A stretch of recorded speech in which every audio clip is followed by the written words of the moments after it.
A ida ao mercado de um camponês medieval era uma viagem de um dia inteiro a pé. O objetivo? Talvez trocar 6 ovos por um punhado de sal. Hoje, a gente se irrita se o aplicativo de entrega erra o ponto do nosso hambúrguer. Sério, essa diferença absurda não é só sobre tecnologia. Ela revela um sistema econômico inteiro que a gente nem consegue mais imaginar. Um sistema baseado não em dinheiro, mas em obrigação, terra e poder. E entender como eles sobreviviam sem um carrinho de compras pode te ensinar mais sobre o valor da sua comida do que você imagina. A imagem de uma feira medieval parece familiar. Barracas, gente negociando, produtos da terra, mas essa era, para a imensa maioria das pessoas, a principal forma de conseguir o que não plantavam. Era o supermercado, o shopping e a bolsa de valores, tudo num lugar só. Imagine uma família camponesa. Eles produziam o próprio pão, talvez tivessem uma galinha, uma horta, mas e o sal para conservar a carne para o inverno? E o ferro para consertar uma ferramenta? Isso não brotava da terra. E não estamos falando de uma minoria. Entre 70% e 90% de toda a população vivia no campo e dependia diretamente desses encontros semanais. Hoje, no Brasil, só para comparar, cerca de 14% das pessoas trabalham no setor agropecuário. Naquela época, a feira não era um passeio de fim de semana, era o centro da economia e da sobrevivência. E justamente por ser tão vital, a feira não era um caos. Pelo contrário, para uma cidade ou vilarejo ter o direito de sediar um mercado, precisava de uma autorização formal de um senhor ou do rei. Esse documento definia o dia da semana, os impostos que seriam cobrados e, o mais importante, as regras do jogo. E uma dessas regras, que a gente nem imagina, era uma forma primitiva de proteção ao consumidor. As balanças e as medidas de grãos, por exemplo, eram padronizadas e públicas. E sabe por quê? Muitas vezes porque os próprios camponeses reclamavam nos tribunais locais quando se sentiam enganados. É sério, era o PROCON da Idade Média, nascido da pressão de quem comprava. Essa organização toda transformou a feira no lugar onde o campo e a cidade se encontravam de verdade. O preço do trigo em uma região passava a ser conhecido em outra. Um vilarejo que produzia cerâmica de boa qualidade podia se especializar nisso, porque sabia que teria onde vender e, com o dinheiro, comprar o grão que não plantou. O que nascia ali, no meio daquelas carroças e negociações, era a própria ideia de um mercado regulado, onde o preço não é aleatório e existe uma autoridade garantindo um mínimo de justiça na troca. Mas esse sistema também criava uma nova ansiedade. Se a sua colheita fosse ruim e você não tivesse nada para vender, como conseguiria o dinheiro para comprar o essencial? E se o vendedor te conhecesse e oferecesse para anotar na conta? Comenta aí. Qual parte sobre as feiras medievais mais te surpreendeu? Essa pergunta não é hipotética, era a realidade para milhões de pessoas. E quem fazia essa oferta não era só o vendedor da barraca na feira. Muitas vezes era alguém que batia na sua porta. Pensa bem, para um camponês ir até a feira na cidade mais próxima podia significar 1 ou 2 dias de viagem. Isso era tempo longe da lavoura, um risco na estrada e sem garantia de venda. A solução para esse problema não foi o camponês ir até o mercado, mas o mercado ir até o camponês. Foi aí que entrou uma figura que a gente costuma ver como um coitado, quase um marginal, o vendedor ambulante. Só que esses homens, e às vezes mulheres, não eram amadores. Eles faziam parte de uma rede super organizada, com rotas sazonais, sabendo exatamente quando cada aldeia teria algum dinheiro depois da colheita. Tinham pousadas certas nas estradas e até linhas de crédito com atacadistas para reabastecer a mercadoria. Simples assim. Eles não vendiam só produtos, vendiam confiança. O crédito era verbal, baseado na reputação. O vendedor conhecia as famílias, sabia quem era bom pagador. Uma promessa anotada num pedaço de papel ou a palavra de um vizinho como referência valia mais do que uma moeda que o camponês talvez nem tivesse na hora. E se isso soa familiar, é porque o mecanismo continua idêntico. Olha só, o caminhão que passa vendendo gás, o carro do ovo, os milhares de ambulantes nos centros urbanos do Brasil, todos eles operam com base nos mesmos princípios. Levar o produto onde o cliente está e muitas vezes construir uma relação de confiança que permite o famoso fiado. A lógica é a mesma. Essa rede móvel era eficiente, mas também era informal, operando nas brechas do sistema. E isso, claro, incomodava quem mandava. Afinal, como o senhor feudal ou o rei poderiam taxar um comércio que não tinha endereço fixo? E a resposta para esse problema de como taxar o comércio era, obviamente, forçar ele a ter um endereço fixo. Foi aí que surgiram as lojas e armazéns rurais, que não eram só um ponto de venda, mas o centro nervoso da economia de um vilarejo. Imagine a situação de uma família camponesa. A colheita ainda está a meses de distância, mas a farinha e o sal já acaparam. O que fazer? É como esperar o salário no fim do mês, mas o mês para eles durava uma estação inteira. A fome não espera. A saída para essa família era bater na porta do mercador local e pedir o famoso fiado. O sistema era simples. O comerciante entregava os produtos que a família precisava, comida, sementes, talvez uma ferramenta, e anotava tudo num caderno, sem contrato, sem aplicativo, só na base da confiança e da necessidade. O pagamento viria só depois da colheita, em grãos ou com uma parte dos animais. O problema, claro, é que a natureza não assina contrato. Uma seca, uma praga, uma chuva forte demais e a colheita era fraca. A dívida não podia ser paga. E aí, o que parecia uma ajuda virava uma armadilha. Essa dívida rolava para o ano seguinte, com juros. Estudos mostram que entre 20% e 30% das pequenas propriedades rurais viviam nesse ciclo. Pensa bem, isso significa que a cada 10 famílias, 2 ou 3 estavam, na prática, reféns do comerciante local. Ele passava a ditar o preço da colheita que recebia como pagamento e o preço dos produtos que vendia. Ele se tornava o banco, o juiz e o mercado. Tudo numa pessoa só. E aquele caderninho de conta, que parecia só um registro de dívidas, hoje é um dos documentos mais valiosos para historiadores. Vê que loucura! Porque ele não mostrava só quem devia o quê. Ele registrava nascimentos, casamentos, mortes, ajudando a reconstruir a vida de comunidades inteiras que não deixaram outros registros. A dívida que prendia as pessoas no passado é o que hoje nos ajuda a libertar a história delas. O crédito, que nasceu para garantir a sobrevivência, acabou criando uma nova forma de poder dentro do vilarejo. Um poder que não vinha da terra ou do sangue, mas do controle sobre o prato de comida de cada vizinho. Comenta aí, você já tinha ouvido falar sobre como funcionava esse sistema de fiado no passado? Mas esse poder do vizinho que emprestava grãos não era o único nem o mais antigo que pesava sobre a comida do camponês. Existia um controle ainda mais fundamental, o do senhor feudal, o dono da terra.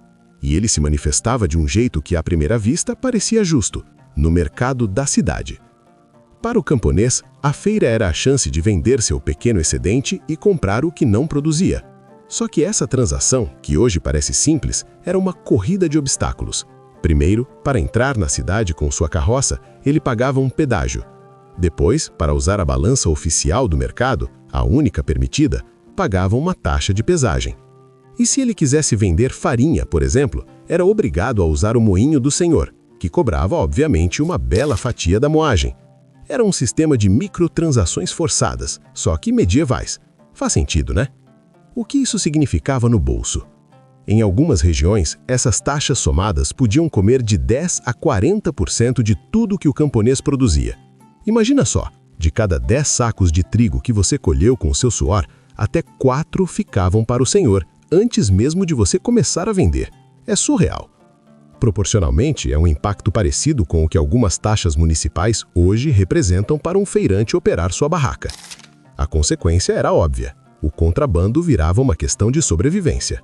Moinhos clandestinos, vendas na beira da estrada, qualquer coisa para fugir do monopólio do senhor. E quando a fome apertava e as taxas subiam, essas tensões explodiam em revoltas. E aqui vem a parte que ninguém imagina. A luta contra esses monopólios não foi só na base da força. Comunidades inteiras se organizaram para processar os senhores feudais.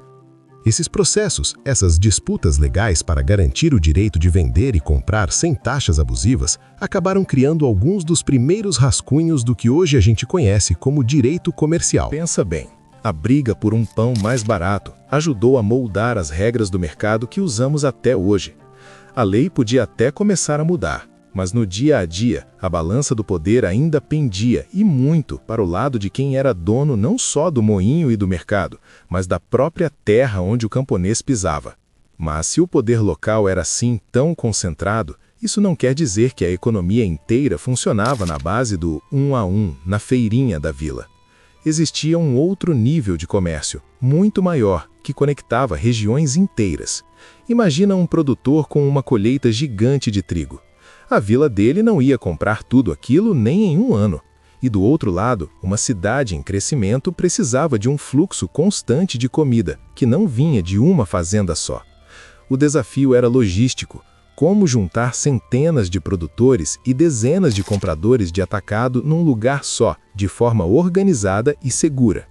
A resposta para isso eram as grandes feiras sazonais. Pensa nelas não como a feira de bairro, mas como um evento gigantesco, que acontecia 1 ou 2 vezes por ano e atraía mercadores da Europa inteira. E carregar carroças de ouro para pagar por toneladas de grãos era obviamente um péssimo negócio. Era pesado e perigoso. Foi aí que eles criaram um sistema financeiro próprio, ali no meio do caminho. Em vez de trocar o produto pela moeda na hora, eles negociavam usando letras de crédito e recibos de depósito. Anota isso. Um mercador de Gênova podia comprar uma safra inteira de um produtor da França e pagar com um papel que valia ouro no banco dele, a centenas de quilômetros dali. O trigo nem precisava sair do armazém na hora. Isso transformou essas feiras em verdadeiros centros de abastecimento, onde o que se negociava era mais o direito sobre a mercadoria do que a mercadoria em si. Uma única feira dessas podia movimentar cereais para alimentar dezenas de milhares de pessoas por uma temporada inteira. Para ter uma ideia, hoje, um centro de abastecimento brasileiro, como um Ceasa, movimenta centenas de toneladas de alimentos por dia. A escala mudou, claro, mas a lógica de um ponto central de distribuição já estava toda ali. E o mais surreal é que essa organização não parava no dinheiro. Se 2 mercadores não concordavam com a qualidade do grão, eles não saíam na briga. Eles iam para um tribunal comercial que funcionava dentro da própria feira, com regras próprias para resolver a disputa na hora. Esses recibos, essas letras de crédito, esses tribunais, tudo isso são os avós diretos das nossas câmaras de compensação e dos contratos padronizados que regem o comércio global hoje. A base do sistema que abastece o seu supermercado foi desenhada ali. Essa logística toda era impressionante, sem dúvida, mas ela funcionava para os grandes mercadores, para quem negociava em volume. No nível do chão, para o camponês que só queria garantir o pão da semana, a realidade era outra, e muitas vezes a comida que ele mesmo plantou se tornava inacessível. Comenta aí, você sabia que as feiras medievais tinham essa complexidade toda? E quando a comida que ele mesmo plantou se tornava inacessível, a sobrevivência dependia de algo que não era comprado nem vendido. Era um sistema baseado em direitos que hoje soariam absurdos, mas que funcionavam como uma rede de segurança social informal para milhões de pessoas. Imagine a cena. A colheita do senhor feudal ou do grande proprietário terminava. O que ficava para trás no campo, as espigas de trigo caídas, os legumes esquecidos, não era lixo, era o direito de coleta das famílias mais pobres. Isso não era caridade, anota isso, era um direito consuetudinário, passado por gerações. Além disso, existia o direito de pastorear alguns animais em terras comuns, de coletar lenha para cozinhar e se aquecer, ou de pegar frutas e nozes em florestas que não pertenciam a ninguém em específico. Para muita gente, essa coleta era a diferença entre ter algo na mesa e passar fome. O que parece um simples pega o que sobrou era na verdade um sistema com regras bem definidas pela comunidade. Havia épocas certas para coletar, limites de quantidade e até rotação de áreas para não esgotar os recursos. Vê que loucura, era um código de manejo sustentável que não estava escrito em lei nenhuma, só no costume. Foi aí que a coisa começou a desandar. Quando os grandes proprietários começaram a cercar essas terras comuns, transformando-as em propriedade privada, eles não estavam só tomando um pedaço de chão, eles estavam destruindo a única rede de segurança que existia. De uma hora para outra, o que era um direito comunitário virou invasão de propriedade. A consequência foi imediata. Um aumento brutal na miséria e a migração em massa de pessoas do campo para as cidades, sem ter do que viver. Esse sistema de bem-estar social que sustentou milhões por séculos simplesmente desapareceu. Mas a lógica por trás dele, essa não. Hoje, quando milhões de brasileiros dependem de bancos de alimentos e doações para fechar o mês, o que a gente vê é um eco direto dessa mesma necessidade. Um complemento que não vem do mercado, mas que é essencial para a sobrevivência. A perda desses direitos não só deixou as pessoas com fome, mas forçou milhões a depender exclusivamente do dinheiro para comer. Um dinheiro que, na maioria das vezes, elas simplesmente não tinham. Você acabou de ver um mundo onde a sua sobrevivência dependia de uma feira a dias de distância, onde pegar comida fiado te transformava em refém do seu vizinho, e onde o dono da terra cobrava até pelo pó da sua farinha. Então, da próxima vez que você reclamar que o delivery demorou, lembre-se, você paga por ele com um clique, não com a colheita do próximo ano.